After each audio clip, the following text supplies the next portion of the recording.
Halo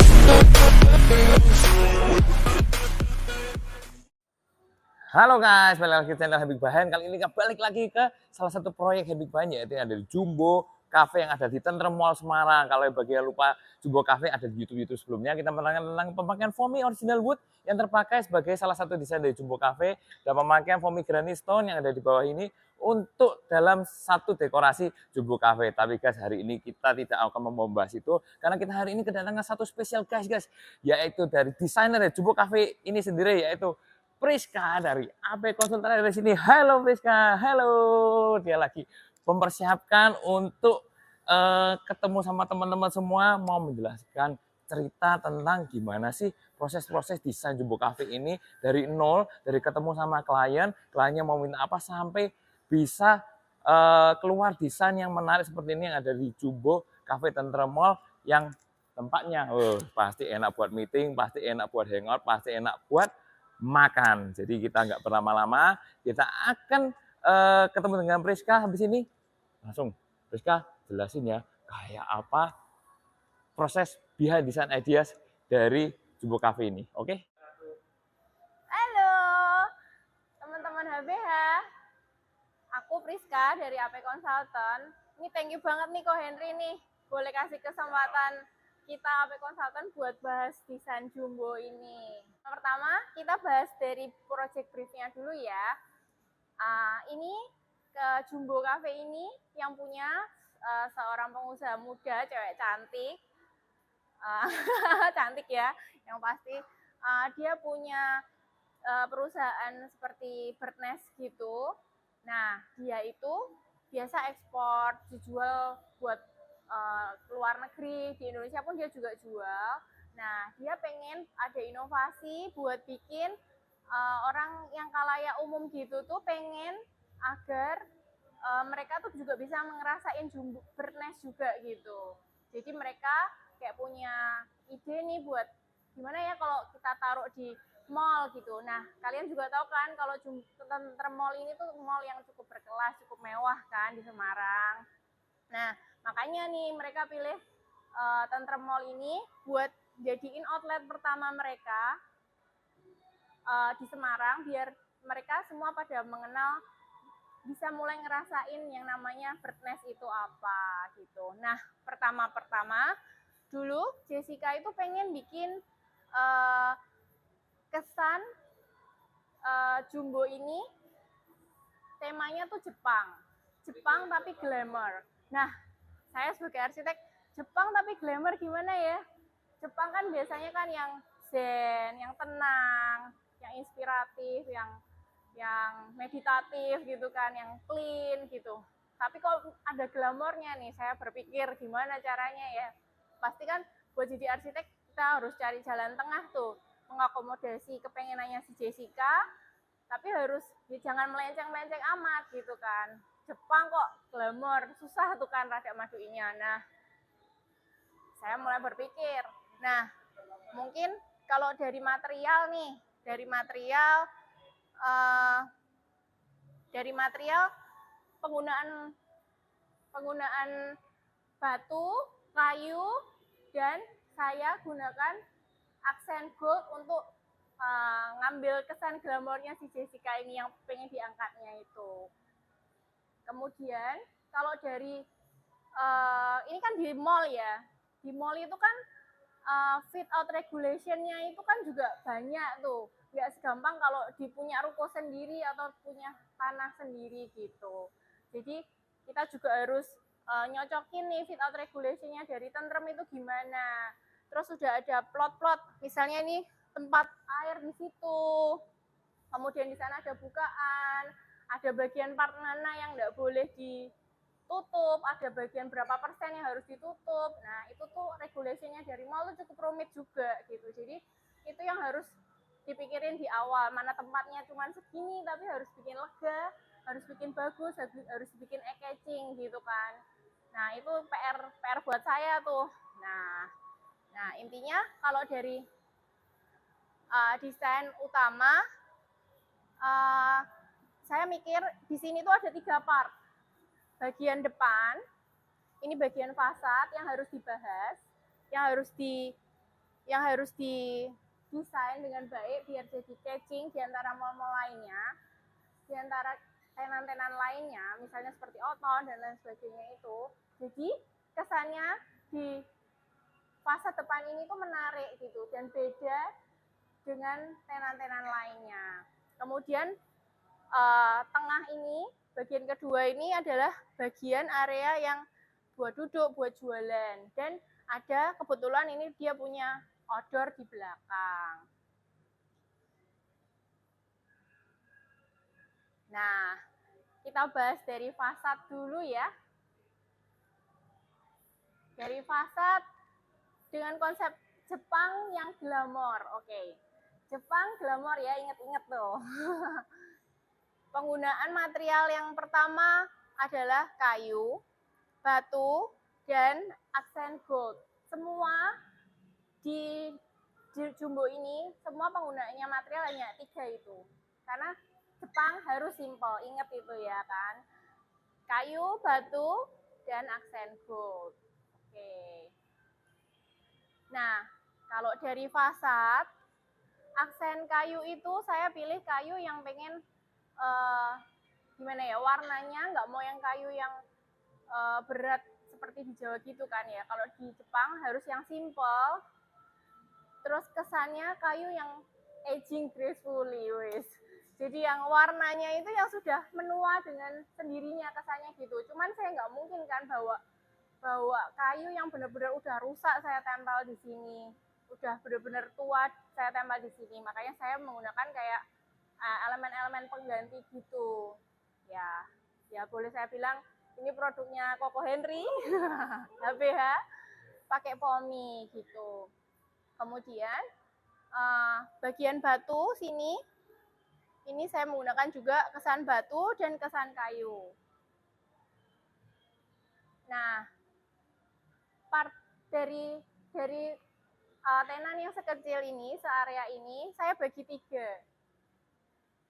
Sumbu pertama, aksis pertama, yaitu area bar. Kalau bisa dilihat di sini ada segitiga pertama, itu area bar. Kemudian sumbu kedua, itu adalah area display. Dan area ketiga adalah area tempat duduk. Nah, ini kenapa saya milih gambar segitiga nih, bentuk segitiga. Bentuk segitiga itu saya angkat karena itu kayak melambangkan rumah-rumah pedesaan di Jepang gitu lah ya. Jadi saya ambil outline-nya biar terasa simple. Nah, daripada nih saya bikin thread gitu kan, buat ngundang orang-orang nih yang di sini. Maksudnya apa ya itu? Oke, saya bikin komposisi segitiga itu. Jadi kesannya dari luar seperti pedesaan di Jepang. Kemudian saya masukkan secara elemen arsitekturnya untuk membagi zoning ini jadi 3 gitu. Nah, kita bahas mulai dari barnya dulu ya. Dari barnya ini, dulu existing di sana tuh ada posisi air di sana, drainage tuh di ujung sana. Jadi, mau nggak mau berarti di sini adalah area bar kan, gitu. Jadi di sini ini mau dibuat open kitchen, yang di sini tuh jualnya kan segala macam yang berhubungan sama birdnest sama jualan snack-snack gitu. Ya nggak cuma birdnest.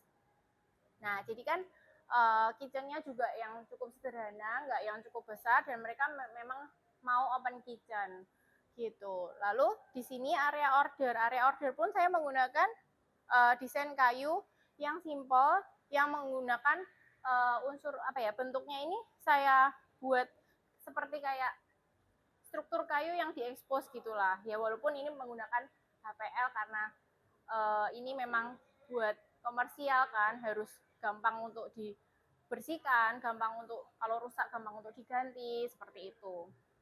Kemudian untuk barnya saya bentuk ada lengkungan seperti ini. Tujuannya apa saya bikin lengkung? Padahal di Jepang kan harusnya kan bentuknya yang simple, kayak kotak, komposisional seperti itu kan. Ini saya bentuk lengkung, kenapa? Karena ini kan tempatnya kecil, saya buat agar ya biar flow-nya orang lewat, orang jalan itu ya lebih lega gitu ya. Bayangkan kalau ini kotak kan orang harus kayak gini.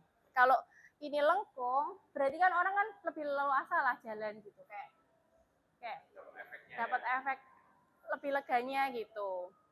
Kemudian di situ ada sebenarnya itu kalau kalian lihat itu ada box warna abu-abu itu ya. Itu tuh sebenarnya cooker hood. Cooker hood. Nah, nggak mungkin kan saya kasih cooker hood nempel di situ tanpa harus saya cover. Nah, itu saya cover seolah-olah seperti kayak box, kayak tempat penyimpanan gitu. Nah, tapi sebenarnya itu di dalamnya cooker hood gitu.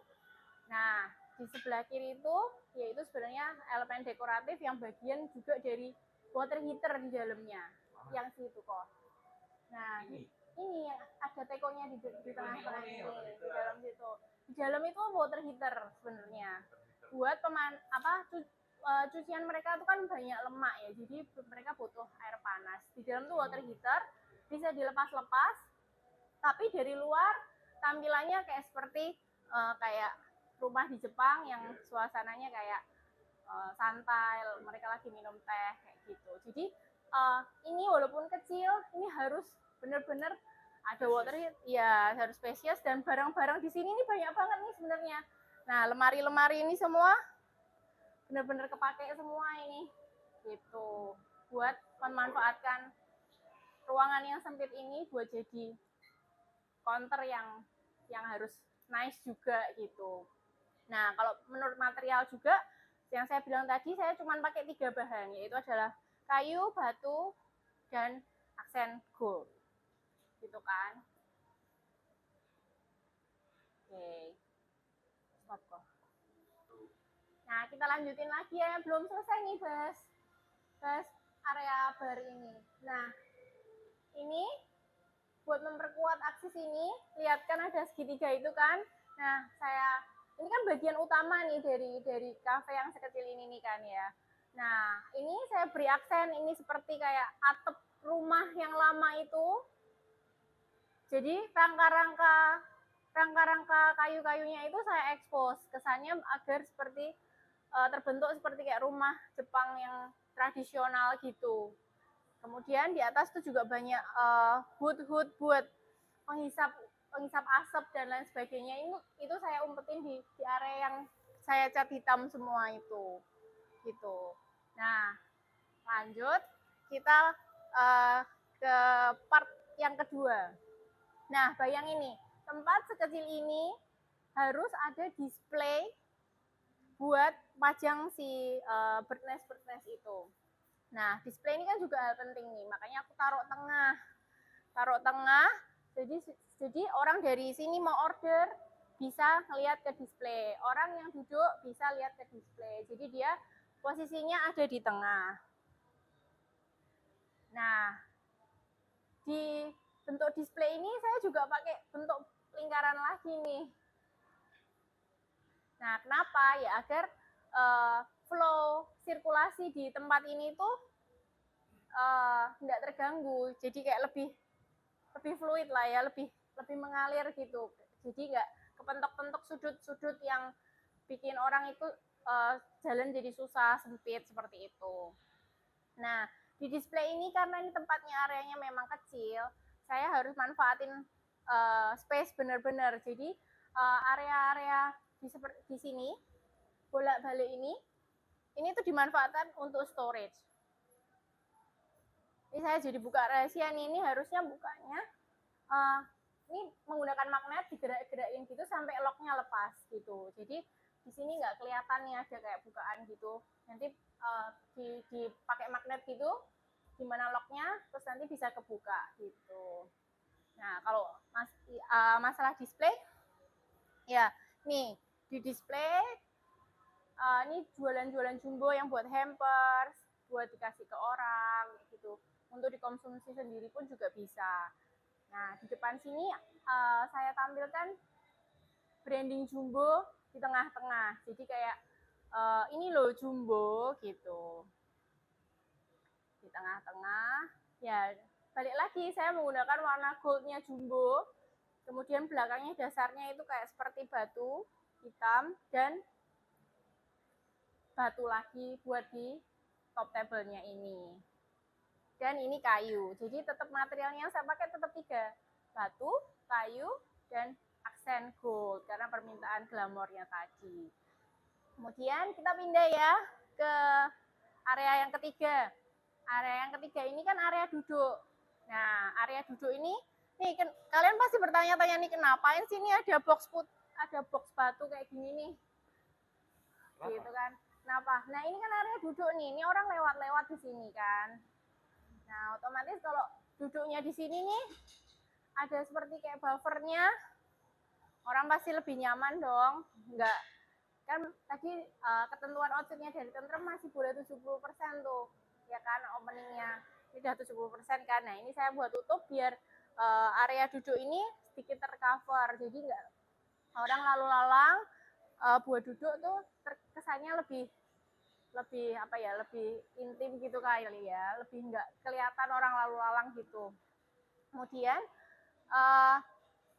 dari meja sama kursi ini kan tempatnya sempit, padahal kan butuh kursi-kursi kalau malam yang dari luar harus dimasukin ke dalam. Kursi-kursinya ini didesain biar bisa di stacking. Jadi ini kursi-kursi ini tuh bisa di stacking sebenarnya desainnya. Jadi ini kalau malam yang dari sana biar nggak penuh bisa di stacking. Jadi rapi gitu, nggak makan tempat gitu. Nah, balik lagi penggunaan materialnya adalah batu, kayu, sama aksen gold. Batu, kayu, dan aksen gold. Lihat ini, berarti komposisinya warna adalah kayu, batu, gold. Nah, yang di bawah meja ini juga. Ini tuh penggunaan, sebenarnya ini materialnya adalah cat. Buko dicat, jadi terkesan seperti granit. Jadi benar-benar eksplorasi, maksudnya kesan batunya ini benar-benar aku pengen tonjolin lah batu yang modelnya alam gitu, rustic gitu, batu yang model granit hitam gitu, dan mungkin penggunaan batu-batu kerikil itu. Nah, kemudian kita lari ke mana ya? Ke backdrop dulu deh. Bagian backdrop sini.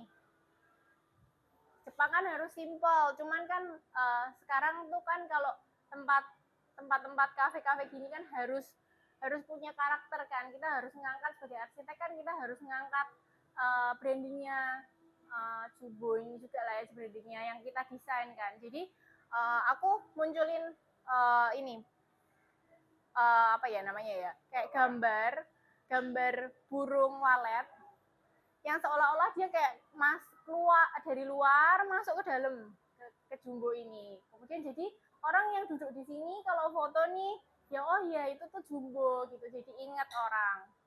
Kemudian ini adalah komposisi ini. Jadi dulunya tuh sebenarnya situ tuh kaca transparan. Nah, tapi karena ketentuan dari outfit, situ tuh tidak boleh jadiin transparan dan harus masih seperti itu. Dulu asalnya ini tuh ada box yang panjang nembus sampai keluar ke sana.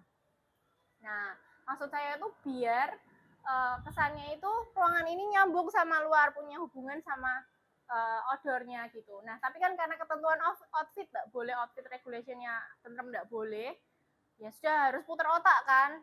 Nah, itu saya kasih cermin aja semua, jadi kan kesannya tetap menerus ke sana. Gitu. Nah, padahal dulu box yang memanjang itu sebenarnya tujuan saya adalah untuk membatasi dengan tenan sebelah gitu. Tapi ternyata tidak boleh, ya sudah lah ya. Jadi kesan memanjangnya itu juga tetap dapat. Jadi kayak kesannya ruangan ini tetap menerus sampai sana, nggak cuma kecil segini gitu. Nah, di backdrop ini juga kan karena tempatnya kecil kan, ini backdrop ini juga banyak barangnya ini. Nah, ini sebenarnya panel buat display buat storage juga. Ini semua panelnya sih bisa dibukain semua sih. Jadi burungnya ditata ya. Iya, jadi nggak tabrak-tabrakan sama engkelnya gitu. Jadi ya ternyata di tempat yang sekecil ini tuh juga bisa dimanfaatkan kalau kita benar-benar ngulik desainnya kayak gitu. Oke, terus kalau kita mau keluar, Nah, sekarang nih part paling terakhir dari Jumbo ya, part bagian outdoor. Nah, ini tuh sebenarnya dulu desainnya ini juga sebenarnya ada desainnya. Jadi di sini sebenarnya harusnya ada kayak ornamen Jumbo yang jadi orang kalau duduk di sini ini tetap bisa kelihatan itu Jumbo. Tapi kenyataannya di outfit regulationnya Tentrem itu di sini nggak boleh, hanya cuma boleh taruh loose furniture yang diletakkan. Nah, ini kan outdoor. Kalau malam sebenarnya harus dimasukin ke dalam dengan tadi stacking furniture tadi kan ya. Nah, tapi kan kalau misalnya tiba-tiba nih hujan, terus di dalam rame, terus waitersnya belum sempat beresin, berarti kan harus harus penggunaan materialnya harus lebih pilih yang tahan cuaca gitu kan ya. Jadi materialnya yang di sini saya lebih pilih ke kayak seperti teraso seperti ini yang lebih gampang. Kalau di dalam kan pakainya kan kayak kayu HPL yang mungkin nggak tahan cuaca. Ini di sini saya benar-benar pakai batu yang memang lebih tahan cuaca gitu. Nah, ini ada 2 part di sini dan sana. Yang di sana ini dia punya kayak space antara kolom ini. Ya, saya jadikan aja desain ini kayak seperti kayak bench gitu, sederhana gitu. Ya dengan material yang sama yang seperti itu.